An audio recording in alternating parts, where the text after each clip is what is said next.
අපේ ගොවිතැන කියන්නේ නිකම්ම රස්සාවක් නෙමෙයි. ඒක අපේ සංස්කෘතිය. අපේ සහල් කියන්නේ නිකම්ම ආහාරයක් නෙමෙයි. ඒක මේ රටේ ආර්ථිකයේ කොන්දේසි විරහිත ශක්තිය.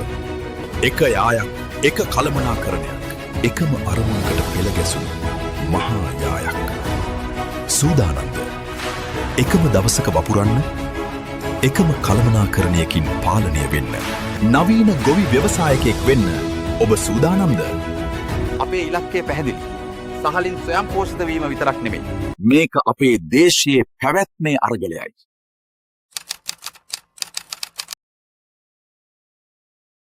දැන් අපි කල්පනා කළා අපි බත් කන්නේ කොහොමද? අපේ බත හදලා දෙන්නේ කවුද? බත හදලා දෙන්නේ පුද්ගලයා හොඳ සතුටින් ඉන්නවද කියන කාරණාව දිහා බලන්න. ආහාර සුරක්ෂිත භාවය ගැන කවුරු කතා කරනවා. ආහාර සුරක්ෂිත භාවය කියන ගබඩාවල හාල් තියාගෙන ඉන්න එක නෙමෙයි. ඇතුලේ නිකන් කන්න හාල් ගොඩ ගහලා හිටට සුරක්ෂිත භාවය වෙන්නේ. ආහාර සුරක්ෂිත භාවය කියන එක නිර්වචනය බැලුවොත් ලෝක ආහාර සංවිධානයේ දීලා තියෙන නිර්වචනය හැටියට අපිට පුළුවන් වෙන්න ඕනේ සෑම පුද්ගලයෙකුටම පෝෂණයක ආහාර ගුණා ප්‍රමාණයට ලබා ගැනීමට හැකියාව. ලබා ගැනීමට හැකියාව කියන දේ තියෙනවා මිල. ඉතින් ඒ මිලට පෝෂණයක ආහාර හැමෝටම ලබා ගන්න බැරි නම් දවඩාවල බීලු ගහලා ඉන්නට හාල් කොට ගහලා ඉන්නට රටක ආහාර සුරක්ෂිතතාව නෑ කියන්න බෑ. දැන් මේ ආහාර නිපදවන ප්‍රධාන පුද්ගලයා තමයි ගොවියා. ගොවියා කොච්චර විශාල අර්ගලයක් අක්ක තමයි මේ වී ටික හදලා දෙන්නේ. කලින්ම හොඳ මට්ටමේ බීජ තියෙනවා දැන් තියෙන ප්‍රශ්නේ තියෙනවා. හොඳ බීජ නැත්නම් ආහාර නිෂ්පාදනයේ 15% පිටිනිමාක වෙනවා. ඊට පස්සේ හොඳ මට්ටමේ පොහොර, ප්‍රමිති මට්ටමේ පොහොර, කුණාශක, වල්නාශක ඊළඟට තමයි වැඩ කරන්න ඕන කරන ට්‍රැක්ටර් යන්ත්‍ර බගමන පහසු මිලකට තියෙනවා. පහසු මිලකට ගන්න තුප්පිද කරලා ලාකට කියන එක නෙමෙයි. මේ මුළු ආර්ථික පද්ධතිය තුළම ගැලවෙන මිලකට දෙන්න තියෙනවා. ගුණායනට ලබා ගන්න පුළුවන් වෙන්න ඕන. ඊළඟට ඒච්චර මහන්සියලා හරන එක ගොවිතැන පරිසරික හානි වෙන්න පුළුවන්. දැන් දිත්වා සුණාටුවා ඒ වගේ දේවල් වෙන්න පුළුවන්. වනසතුන්ගෙන් හානි වෙන්න පුළුවන්. මේ ඔක්කොමත් එක්ක හදා ගන්න ගොවිතැනේ අස්වැන්නට හොඳ මිලක් ලැබෙනවා කියන ගොවියා හැම වෙලේම අහන ප්‍රශ්නයක්. අස්වැන්න නෙරන කාණ්ඩ ඔය ප්‍රශ්නේ හැමතැනම සාකච්ඡා කරනවා. මොකද්ද හොඳ මිලක් කියන්නේ? ගොවියන්ට හොඳ ආදායමක් ලබා ගන්න තියෙන ඒකායන මාර්ගයේ හොඳ මිලක් පමණක් නෙමෙයි. තමන්ගේ බිම් ප්‍රමාණයෙන් වැඩිපුරම අක්ෂණක් ගැනීම එකක්. ඊළඟට තමන්ට තියෙන බිම් ප්‍රමාණය අක්කර භාගියව අක්කරේ නම් ඒක අක්කරේ අක්කර තුනක් කරගන්න අවුරුදු තුන. ඒකත් බලන්න. කොහොමද එතකොට අක්ෂණ ගන්න බුසල් ගන්නටම අක්ෂණ මේ මිලක් වැඩි ගන්න එක නෙමෙයි. බුසල් ප්‍රමාණය කොහොමද වැඩි කරගන්නේ?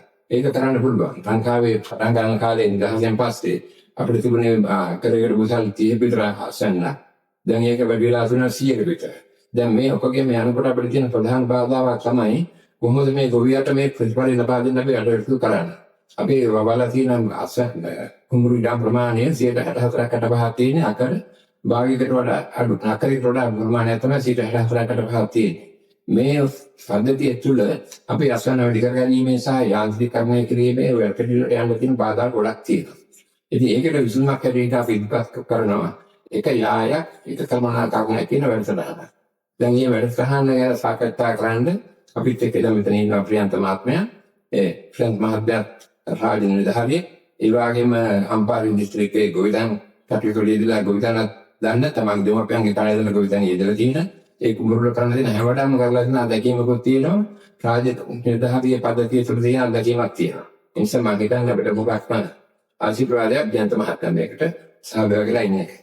ඒ නිසා අපි දැන් ඊට සාකච්ඡා කරමු කොහොමද මේ එක යායක් එක කළමනාකරණයක් තියෙන වැඩ පිළිවෙල තුළ අපි දීපු අරමුණ ඉස්සර ගන්න. ඒ කියන්නේ ශ්‍රී ලංකාව ජීවත් වීමට පහසු රටක් සෑම දිනාගේම කෙනෙක් දෙන්නේ කියන මේ සෑම දිනාගේම ජීවිත ප්‍රීතිමත් ජීවිතයක් කරන්නේ කොහොමද කියලා. මේක තමයි මම හිතන්නේ අපි අද ඒ සාකච්ඡාව වලින් තමයි මේ වැඩ පිළිවෙල අපි ගොවිතැන්තාවට විශේෂයෙන්ම රටේ සියලු දෙනාට පොදුවේ ඉදිරිපත් කරන්න බලාපොරොත්තු වෙන්නේ.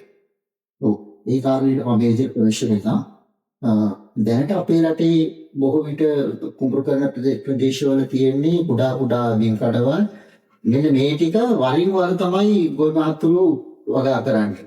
යම්කිසි කාල සීමාවක් වගා කන්නේ තුල දීලා තිබුණාට සමහරුන්ගේ වගා කටයුතු ආරම්භ කිරීම ප්‍රමාද වෙනවා. සමහර නිම් කෙලාවට කරනවා. මෙන්න මේ වගේ කාරණා නිසා විවිධ ගැටලු තිබුණා තියෙනවා. මේ කාරණේ නිසා තමයි අපි මේ සංකල්පය ඉදිරිපත් කරන්නේ එක යායක් එක කළමනාකරණයක් කියන්නේ. කොහොමද මේක ඇති කරන්නේ? මේකේ අපි බලාපොරොත්තු වෙන්නේ ඒකේ ගොවි මහත්තයාට අයත් කුඹුර බිම් ප්‍රමාණය ඒ ගොවි මහත්මයාගේ කැමැත්ත ඇතිව ඒ අයිතියට කිසිම හානියක් නොවන පරිදි ගොවි මහතුන්ගේ සමූහයෙන් එකතු වීම යම්කිසි සමූහයක් හදාගන්න. ඒකට තමයි අපි ගොවි සාමූහිකය කියන්නේ. එහිදී කිසිම ගොවි මහත්තයෙකුට තමන්ගේ කුඹුරේ අයිතිය පිළිබඳ ගැටලුවක් එන්නේ. මේ විදිහට කොටසම එකතු කරලා ආයෙත් එකතු කරලා හදන මේ ගොවි සාමූහිකයට විශාල බිම් කඩක් එනවා. ඒකෝට කල්පනා කරන කටයුතු පහසුය. ඒතර දැනට පවතින ක්‍රමයට ගොවි මහත්තුරුන් විවිධ විදිහට කටයුතු කරන දැන් බිම් සකස් කිරීම ගැන කතා කරමු. බිම් සකස් කරන්නේ ඒගොල්ලෝ සමහරුන්ට මැෂින් එකක් හොයාගන්න අමාරුයි. සමහරුන්ට ඒ සම්බන්ධයෙන් ආර්ථික ගැටලු තියෙනවා. ගමේ කියන්නේ මැෂින් කීපයක් වෙන්න පුළුවන් ඒ ආයාවට කියන්නේ. එතකොට එක කුඹුරක් කාලා අනිත් එකට එනකොට රතන කාලය වැඩි. මෙන්න මේ කරුණේ සමහරවිට මේ මැෂින් කීපය යොදාගෙන ඒ නියමිත කාලය තුලදී ඛණ්ඩය සම්පූර්ණ යායේ සකස් කිරීම කරගන්න අපහසුයි. මෙන්න මේ ගැටලුවට හොඳ විසඳුමක් තමයි මුළු යායේ මේක කළමනාකාරීත්වයකට ගෙනාවොතින් ඒ කළමනාකාරීත්වයට තීරණය කරගන්න පුළුවන් මේ යායේ කොහොමද දින කීපයක් තුළ මැෂින් කීපයක් යොදාගෙනද කරනවද කියන එක සැලසුම් කරගන්න පහසුයි. මම හිතන්නේ ඩිමෝක්‍රාසියෙන් කරන්නේ කියන මාත්‍ය එතකොට පුළුවන් ට්‍රැක්ටරයක් හයර් කරන අපි හිතමු දැන් ඒක යාගෙන ගොවියෝ 20 දෙනෙක්. මේ 20 දෙනා ට්‍රැක්ටර් හිමියෙක් හම්බෙන්න 20 පාරක් ගියොත්. එතකොට 20 පාරක් යනවා ට්‍රැක්ටර් හිමියා එනවා එකකට යනවා. එතකොට ඊට වඩා ට්‍රැක්ටර් හිමියට පහසුයි එක සැරේ යාට ලොකු බිස්නස් එකක් තියෙනවා. අකර 20ක් නැත්නම් 30ක් සීසෑම කරන්න. එතකොට හොඳ මිලක් තබා ගන්නත් පුළුවන්. දැන් සාමාන්‍ය මම දැන් අක්කරයකට 20000ක් විතර නම් ඊටර වැඩිලා නැත්නම් මේ යුද්ධ නිසා නැත්නම් සාමාන්‍ය මම කතා අපි දැන් මේ පහුගිය දවස්වල ගිය ගම්වලින් පෙරුණා ඒ 20000 වෙනුවට 17300 කරන්න අවස්ථාව ගොවින්ද හම්බ වුණා. ඊළඟ පරිභෝජන ආසනය ඒක ඉබේම වගේ හුඟක් විසඳනවා. ඔක්කොම එකට පොපරනවා නම් පරිභෝජන ආසනය හරියම පහසුයි. නැත්නම් එකිනෙකගේ වී තියෙන එක මට්ටමක තව කෙනෙක්ගේ වී වගාව තියෙන තව මට්ටමක ඒකට පරිභෝජන ආසනයම ඒක තැනක ඒක කුමීට හොඳයි. කුමීට හොඳයි හැමදාම හොඳ කැමේලක් හම්බ වෙන මේ එළියටෙන් යාදී අතර පයින්න කුමී. ඒ වගේ එක යායක් හැටියට කටයුතු කරගෙන යනවා නම් මම හිතන්නේ ගොවීන්ට මම හිතන්නේ අපිට දැන් කරලා දැකලා තියෙන පහුගිය දවස්වල. දැන් මේක තව ඉස්සරහට ඉන්න තමයි අපිට වුණා කරන්නේ අපි හිතන්නේ මේ කරගෙන යන වැඩ පිළිවෙල මේ දැනුවත් කිරීමේ වැඩ පිළිවෙල ඒක තමයි අපේ අරමුණ. සියලුම දෙනාටම මේ පණවිඩය දුන්නොත් පුළුවන් අර ගොවි සාමූහික කිව්වාගේ අකර භාගයට වඩා අභිලාන් තියෙන අයගේ අපි හිතුවොත් ඒ විදිහකින් 75ක් කැමති වුණාගේ මේ වැඩ පිළිවෙල ගෙනියන්න. තව අවුරුද්දකින් හරි දෙකකින් හරි තුනකින් හරි ලංකාව පුරා එක යායවල ගොවි සාමූහික සාමාන්‍යයෙන් ඇති වෙන 8000ක් විතර. ඒකට රාජ්‍ය නිලධාරීන් කටයුතු කරන්න වෙලා තියෙන තන්තන් ගොවියෝ ලක්ෂ 10ක් 12ක් එක නෙමෙයි අර ගොවි සාමූහික 8000ක් එක්ක. ඒක හුඟක් කාර්යක්ෂම. රාජ්‍ය නිලධාරීන් කතා කරන්න තියෙන්නේ 8000ක් එක්ක. මුළු රටේ.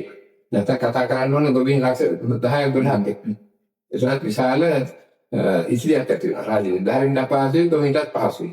ඒ නිසා තමයි මම යෝජනා කරන්නේ මේ වැඩ පිළිවෙල ග්‍රහණය කරගන්න. මේ වැඩ පිළිවෙල අල්ලගන්න. සියලුම ගොවීන්ට අපි කරන ආයතනය එකපාරටම ඉස්සරහ පහින් ඕනේ නැහැ. මේ අතද වෙන්න කරලා බලන්න. දැන් අපි කරලා තියෙන මේ උදාහරණ අපි සාකච්ඡාවක් වටේ ඉදිරි කාලෙට අපි ඉස්පස් කරනවා. තව කොහොමද කියන්නේ දැන් විතර වී ලබා ගැනීමේදී දැන් විතර වී ගන්නකොට විවිධ ගොවීන් විවිධ වර්ග තෝරගන්නවා. ඒක ගැටලුවක් වෙන්න පුළුවන්. ඒ කියන්නේ මේ අතර කාලය වෙනස්. නගර ඛණ්ඩය තුල සමහර ඒවා මාස 3 වෙන්න පුළුවන් 3මාරය. වැඩි ගැටලුව ආවම ඒ ප්‍රදේශයේ යායටම බලපාන එකක්. ඊළඟට ජල සම්පාදනය හරියට නොකළොතින් පීඩන අවස්ථාවේදී සමහරවිට කෙනෙක් ළඟ තියෙන කුඹුර පීඩනවා අනිත් එකට වතුර අවශ්‍යයි. එතකොට බණ්ඩි ගොයමට වතුර දෙන්න ගියොත් එහෙම ඊළඟ ඉන්දියානි ගොයම කපා ගන්න බැරි තත්ත්වයකටපත් වෙනවා. ඒ වගේ ප්‍රායෝගික ගැටලු ගොඩක් මේක නිරාකරණය කරගන්න පුළුවන්. විශේෂයෙන්ම මූල්‍ය කළමනාකරණයේ පැත්තෙන් ගතුන්ගේ හැම අධීරකදීම වියදම අඩු කරගන්න පුළුවන්. මූල්‍ය ආයතන එකවර විතර වීටි ගේනකොට ප්‍රමිතියෙන් විතර වී ගේනවා. ඊළඟට තොගේ එකට ගන්නකොට ඊටාම සහන විලකට ගන්න පුළුවන්. ඒ වගේම ප්‍රවාහන ආදී සලකා බලනකොට යායතන එකවර ඒ යෙදුම් ටික විතර වී ටික හොර ටික වර්ණාශක කුබිඩාශක මේ දේවල් ඔක්කොම ගෙනියනවා. තොග වශයෙන් ගන්නකොට ලැබෙන වෙළඳ වාසිය ඒ වගේම ප්‍රවාහන ආදීදී එකවර ප්‍රවාහනය කිරීම තුළින් ඇති වෙන ප්‍රවාහන සඳහා වැය අමතර වියදමක් ගොඩක් අඩු කරගන්න පුළුවන්. ඒ වගේම ජලය සඳහා ඇති වෙන තරඟය අපේ රටේ ජල කළමනාකරණය හරියට නොකොට ඉතින් ඇත්තටම අවසාන බුබුල් කීමේට පැහැින කාලයට වතුර අඩු වෙනවා. ඒ නිසා ඒක ඉතාම වැදගත් කාරණයක්. පිළිවෙලකට හැමෝම මේ එක යාය සංකල්පයට එකතු වෙලා ප්‍රමාණිකූලව මේ වැඩේ කළොත් හැම දිනකම සාර්ථකව වගා ගන්න අවසන් කළා හොඳ අස්වැන්නකට යන්න.